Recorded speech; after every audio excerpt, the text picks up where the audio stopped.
ಜಾಮಿಯಾ ಮಸೀದಿ ವಿವಾದ ಮತ್ತೆ ಮುನ್ನೆಲೆಗೆ ಬಂದಿದ್ದು ಹನುಮ ಸಂಕೀರ್ತನಾ ಯಾತ್ರೆಗೆ ಪರ ವಿರೋಧದ ಕೂಗು ಕೇಳಿ ಬರ್ತಾ ಇದೆ. ಟಿಪ್ಪು ಜಯಂತಿ ರ್ಯಾಲಿ ನಿರ್ಬಂಧಿಸಿ ಸಂಕೀರ್ತನಾ ಯಾತ್ರೆಗೆ ಅನುಮತಿ ಕೊಟ್ಟಿದ್ದಕ್ಕೆ ಮುಸ್ಲಿಂ ಸಂಘಟನೆಗಳು ಅಸಮಾಧಾನ ಹೊರಹಾಕಿವೆ. ಇದೀಗ ಹಿಂದೂ ಮುಸ್ಲಿಂ ನಡುವೆ ರ್ಯಾಲಿ ತಿಕ್ಕಾಟ ಶುರುವಾಗಿದ್ದು ಸಂಕೀರ್ತನಾ ಯಾತ್ರೆಗೆ ಮುಸ್ಲಿಂ ಸಂಘಟನೆಗಳು ವಿರೋಧ ವ್ಯಕ್ತಪಡಿಸಿವೆ. ಡಿಸೆಂಬರ್ 24ರಂದು ಮಂಡ್ಯದ ಶ್ರೀರಂಗಪಟ್ಟಣದಲ್ಲಿ ಯಾತ್ರೆ ಆಯೋಜಿಸಲಾಗಿದ್ದು ಯಾತ್ರೆಗೆ ಅನುಮತಿ ನೀಡದಂತೆ ಮುಸ್ಲಿಂ ಸಂಘಟನೆಗಳು ಪೊಲೀಸ್ ಇಲಾಖೆಗೆ ಮನವಿ ಮಾಡಿವೆ. ಕಳೆದ ವರ್ಷ ಯಾತ್ರೆಯ ವೇಳೆ ಮುಸ್ಲಿಮರ ಮನೆ ಅಂಗಡಿಗಳ ಮೇಲೆ ದಾಳಿ ನಡೆದಿತ್ತು. ಜಾಮಿಯಾ ಮಸೀದಿ ಧ್ವಂಸಗೊಳ್ಳುವ ಹುನ್ನಾರವೂ ನಡೀತಾ ಇದೆ. ಈಗಾಗಲೇ ಸಾಮಾಜಿಕ ಜಾಲತಾಣದಲ್ಲಿ ಪ್ರಚೋದನೆ ನೀಡಲಾಗ್ತಾ ಇದೆ. ಮುಂಜಾಗ್ರತಾ ಕ್ರಮವಾಗಿ ಸಂಕೀರ್ತನಾ ಯಾತ್ರೆಗೆ ಅವಕಾಶ ನೀಡಬಾರದು ಅಂತ ಆಗ್ರಹಿಸಿದ್ದಾರೆ. ಯಾತ್ರೆಗೆ ಅನುಮತಿ ನೀಡಿ ಅನಾಹುತ ಸಂಭವಿಸಿದರೆ ಸರ್ಕಾರವೇ ಹೊಣೆ ಅಂತ ಮುಸ್ಲಿಂ ಸಂಘಟನೆಗಳು ಎಚ್ಚರಿಕೆ ಕೊಟ್ಟಿವೆ. ರೈಲ್ವೆ ನಿಲ್ದಾಣವನ್ನೇ ಅಡ್ಡೆ ಮಾಡಿಕೊಂಡು ಸೇಂದಿ ಮಾರಾಟ ಮಾಡ್ತಾ ಇರೋದು ರಾಯಚೂರು ಜಿಲ್ಲೆ ರೈಲ್ವೆ ನಿಲ್ದಾಣದ ಸುತ್ತಮುತ್ತ ಕಂಡು ಬಂದಿದೆ.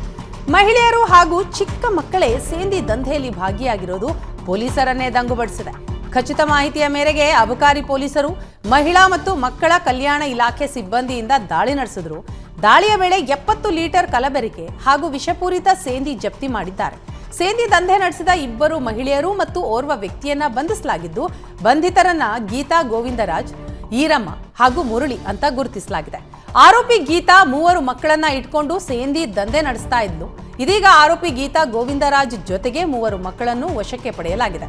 ಅಬಕಾರಿ ಪೊಲೀಸರು 3 ಮಕ್ಕಳನ್ನ ಬಾಲಮಂದಿರಕ್ಕೆ ಶಿಫ್ಟ್ ಮಾಡಿದ್ದಾರೆ. ರಾಯಚೂರು ರೈಲ್ವೆ ಸ್ಟೇಷನ್ ಠಾಣೆಯಲ್ಲಿ ಈ ಸಂಬಂಧ ಪ್ರಕರಣ ದಾಖಲಾಗಿದೆ. ಸರ್ಕಾರದ ಅನುದಾನದ ಹೆಸರಿನಲ್ಲಿ ಸಾರ್ವಜನಿಕರಿಗೆ ದಂಪತಿ ಮಖಮಲ್ ಟೋಪಿ ಹಾಕಿದ್ದಾರೆ. ದೊಡ್ಡ ಅಧಿಕಾರಿಗಳ ಹೆಸರನ್ನ ಬಳಸಿ ಕೋಟ್ಯಾಂತರ ರೂಪಾಯಿ ವಂಚಿಸಿದ್ದಾರೆ. ಗಂಗಲಕ್ಷ್ಮಿ ಹಾಗೂ ಆಕೆಯ ಪತಿ ಶ್ರೀನಿವಾಸ್ ಹಲವಾರು ಜನರಿಗೆ ವಂಚಿಸಿದ್ದಾರೆ. ಸರ್ಕಾರದ ಅಧಿಕಾರಿಗಳು ನಗರವನ್ನ ಪರಿಚಯ ಮಾಡಿದ್ದಾರೆ. ಕೋಟ್ಯಾಂತರ ರೂಪಾಯಿ ಅನುದಾನವನ್ನು ಸಬ್ಸಿಡಿ ರೂಪದಲ್ಲಿ ಬಿಡುಗಡೆ ಮಾಡಿಸ್ತೇನೆ, ಅದರಲ್ಲಿ 70% 80% ಅನುದಾನ ಇದ್ದು ಕೇವಲ 20% 30% ಮಾತ್ರ ಕಟ್ಟಬೇಕಾಗತ್ತೆ ಅಂತ ವಂಚಿಸಿದ್ದಾರೆ. ಇದನ್ನ ನಂಬಿದವರಿಗೆ ಮೊದಲು ಸ್ವಲ್ಪ ಹಣ ಕೊಡಬೇಕಾಗತ್ತೆ ಅಂತ ಹೇಳಿ ಹಣ ಪಡೆದು ಮೋಸ ಮಾಡಿದ್ದಾರೆ. ಇದೇ ರೀತಿ ತೇಜಸ್ವಿನಿ ಎಂಬುವವರಿಗೆ ಮೋಸ ಮಾಡಿದ್ದು ತೇಜಸ್ವಿನಿ ಪರಿಚಯಸ್ಥರಿಂದಲೂ ಹಣ ಪಡೆದಿದ್ದಾರೆ. ಒಟ್ಟು 23 ಲಕ್ಷ ಹಣ ಪಡೆದು ವಂಚಿಸಿದ್ದಾರೆ. ಘಟನೆ ಸಂಬಂಧ ಸದಾಶಿವನಗರ ಪೊಲೀಸ್ ಠಾಣೆಯಲ್ಲಿ ದೂರು ದಾಖಲಾಗಿದೆ. ಬ್ಯಾಂಕ್ ಅಧಿಕಾರಿಗಳ ಸೋಗಲ್ಲಿ ಬಂದ ದರೋಡೆಕೋರರು ಮನೆಯಲ್ಲಿದ್ದ ಹಣ ಹಾಗೂ ಚಿನ್ನಾಭರಣ ದೋಚಿ ಪರಾರಿಯಾಗಿದ್ದಾರೆ. ಭದ್ರಾವತಿ ತಾಲೂಕಿನ ಹೊಳೆಹೊನ್ನೂರು ಸಮೀಪದ ಬೀರನಹಳ್ಳಿಯಲ್ಲಿ ಘಟನೆ ನಡೆದಿದೆ. ಹರ್ಷಿತ್ ಕನಕಾನಂದ ಎಂಬುವವರ ಮನೆಯಲ್ಲಿ 30,000 ರೂಪಾಯಿ ನಗದು ಸೇರಿದಂತೆ 1.13 ಲಕ್ಷ ರೂಪಾಯಿ ಮೊತ್ತದ ಚಿನ್ನದ ಆಭರಣಗಳನ್ನು ದೋಚಿ ಪರಾರಿಯಾಗಿದ್ದರು. ಹೊಳೆಹೊನ್ನೂರು ಪೊಲೀಸ್ ಠಾಣೆ ಇನ್ಸ್ಪೆಕ್ಟರ್ ಲಕ್ಷ್ಮೀಪತಿ ನೇತೃತ್ವದಲ್ಲಿ ಕಾರ್ಯಾಚರಣೆ ನಡೆಸಲಾಗಿದ್ದು ಇದೀಗ ದರೋಡೆಕೋರರನ್ನು ಬಂಧಿಸುವಲ್ಲಿ ಪೊಲೀಸರು ಯಶಸ್ವಿಯಾಗಿದ್ದಾರೆ. ಭದ್ರಾವತಿ ಹಳೆ ಭಂಡಾರದ ಹಳ್ಳಿಯ ನಿವಾಸಿಗಳಾದ ದರ್ಶನ್, ವಿಜಯ್ ಬಂಧಿತ ಆರೋಪಿಗಳು. ಇನ್ನಿಬ್ಬರು ತಲೆಮರೆಸಿಕೊಂಡಿದ್ದು ಶೋಧ ಕಾರ್ಯ ಮುಂದುವರೆದಿದೆ. ನೀವು ಪೋಷಕರಾಗಲು ಕಾಯುತ್ತಿದ್ದೀರಾ? ಚಿಂತಿಸದಿರಿ. ಓಯಾಸಿಸ್ ಫರ್ಟಿಲಿಟಿ 90,000 ದಂಪತಿಗಳ ಜೀವನದಲ್ಲಿ ಸಂತೋಷವನ್ನು ತಂದಿದೆ. 7825893601ಗೆ ಕರೆ ಮಾಡಿ. ಅತ್ಯದ್ಭುತ ರಿಯಾಯಿತಿ ಪಡೆಯಿರಿ ಹಾಗೂ ಎಲ್ಲರಿಗೂ ಗುಡ್ ನ್ಯೂಸ್ ಕೊಡಿ. ಕೃಷಿ ತೋಟಕ್ಕೆ ಕಾಡಾನೆ ನುಗ್ಗಿದ್ದು ಕಾಡಾನೆ ದಾಳಿಯಿಂದ ಅಪಾರ ಪ್ರಮಾಣದ ಬೆಳೆ ಹಾನಿಯಾಗಿದೆ.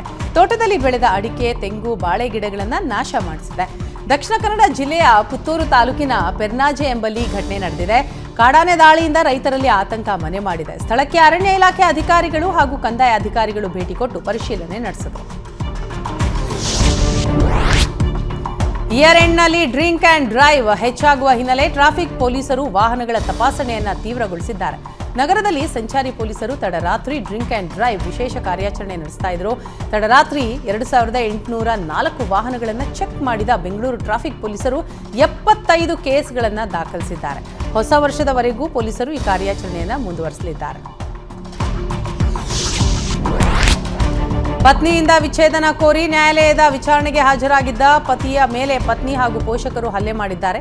ವಿಜಯಪುರ ಜಿಲ್ಲೆ ಮುದ್ದೇಬಿಹಾಳ ಪಟ್ಟಣದ ನ್ಯಾಯಾಲಯದ ಬಳಿ ಈ ಘಟನೆ ನಡೆದಿದೆ. ಮಹೇಶ್ ನಂದಿಹಾಳ ಎಂಬ ವ್ಯಕ್ತಿಗೆ ಪತ್ನಿ ಈರಮ್ಮ, ಸುಮಿತ್ರಾ ಹಾಗೂ ಆಕೆಯ ಪೋಷಕರು ನ್ಯಾಯಾಲಯದ ಬಳಿ ಥಳಿಸಿದ್ದಾರೆ. ಕಳೆದ 2 ವರ್ಷದ ಹಿಂದೆ ಈರಮ್ಮ, ಸುಮಿತ್ರಾ ಎಂಬುವವರಿಗೆ ಮಹೇಶ್ ವಿವಾಹ ಆಗಿತ್ತು. ಮದುವೆಯಾದ 2 ತಿಂಗಳಿಗೆ ಪತ್ನಿ 7 ತಿಂಗಳ ಗರ್ಭಿಣಿ ಅಂತ ವಿಷಯ ಗೊತ್ತಾಗ್ತಾ ಇತ್ತು. ಹೀಗಾಗಿ ಪತ್ನಿಯಿಂದ ವಿಚ್ಛೇದನ ಕೋರಿ ನ್ಯಾಯಾಲಯಕ್ಕೆ ಅರ್ಜಿ ಸಲ್ಲಿಸಿದ್ದ. ವಿಚ್ಛೇದನ ಅರ್ಜಿ ವಿಚಾರಣೆಗಾಗಿ ನ್ಯಾಯಾಲಯಕ್ಕೆ ಆಗಮಿಸಿದ್ದ ಮಹೇಶ್ ಮೇಲೆ ಪತ್ನಿ ಈರಮ್ಮ, ಮುತ್ತಪ್ಪ, ಬಸಪ್ಪ ಹಾಗೂ ಚೆನ್ನಮ್ಮ ಎಂಬುವರು ಹಲ್ಲೆ ಮಾಡಿದ್ದಾರೆ. ಮುದ್ದೇಬಿಹಾಳ ಪೊಲೀಸರ ಠಾಣೆಯಲ್ಲಿ ದೂರು ದಾಖಲಾಗಿದ್ದು, ಹಲ್ಲೆ ಮಾಡಿದ 4 ಆರೋಪಿಗಳನ್ನು ಬಂಧಿಸಿದ್ದಾರೆ. ಮಸೀದಿ ಸಮೀಪ ಕೇಸರಿ ಧ್ವಜ ಕಟ್ಟುವುದಕ್ಕೆ ವಿರೋಧ ವ್ಯಕ್ತಪಡಿಸಿ ಧ್ವಜ ಕಟ್ತಾ ಇದ್ದ ದತ್ತ ಮಾಲಾಧಾರಿಗಳ ಮೇಲೆ ಹಲ್ಲೆ ಮಾಡಿರೋ ಆರೋಪ ಕೇಳಿಬಂದಿದೆ. ದತ್ತ ಜಯಂತಿ ಹಿನ್ನೆಲೆ ಚಿಕ್ಕಮಗಳೂರು ತಾಲೂಕಿನ ಹಾಂದಿ ಗ್ರಾಮದಲ್ಲಿ ಘಟನೆ ನಡೆದಿದೆ. ದತ್ತ ಜಯಂತಿ ಹಿನ್ನೆಲೆ ವಿಎಚ್ಪಿ ಹಾಗೂ ಬಜರಂಗದಳ ಕಾರ್ಯಕರ್ತರು ಧ್ವಜ ಕಟ್ಟಿ ಅಲಂಕಾರ ಮಾಡ್ತಾ ಇದ್ರು. ಇದೇ ವೇಳೆ ಅನ್ಯ ಕೋಮಿನ ಯುವಕರು ಕಿರಿಕ್ ಮಾಡಿದ್ದು ಮಸೀದಿ ಸಮೀಪ ಧ್ವಜ ಕಟ್ಟದಂತೆ ಗಲಾಟೆ ಮಾಡಿದ್ದಾರೆ. ಸ್ಥಳಕ್ಕೆ ಆಲ್ದೂರು ಠಾಣೆಯ ಪೊಲೀಸರು ಭೇಟಿ ಕೊಟ್ಟು ಪರಿಶೀಲನೆ ನಡೆಸಿದರು. ಗಣಿಧಣಿ ಜನಾರ್ದನ ರೆಡ್ಡಿ ಕೊಪ್ಪಳದ ಪಂಪಾ ಸರೋವರದಲ್ಲಿ ಹನುಮ ಮಾಲೆ ಧರಿಸಿದ್ದಾರೆ. ಗಂಗಾವತಿ ತಾಲೂಕಿನ ಪಂಪಾ ಸರೋವರ ದಡದಲ್ಲಿ ಸಂಕಲ್ಪ ಪೂಜೆಯ ಬಳಿಕ ಮಾಲೆ ಧರಿಸಿದ್ರು. ಕಳೆದ ಬಾರಿಯೂ ಜನಾರ್ದನ ರೆಡ್ಡಿ ಹನುಮ ಮಾಲೆ ಧರಿಸಿದರು.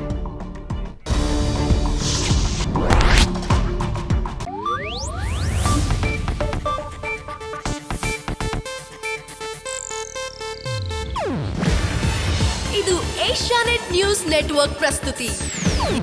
ನೀವು ನೋಡ್ತಿದ್ದೀರಾ ಏಷ್ಯಾನೆಟ್ ಸುವರ್ಣ ನ್ಯೂಸ್.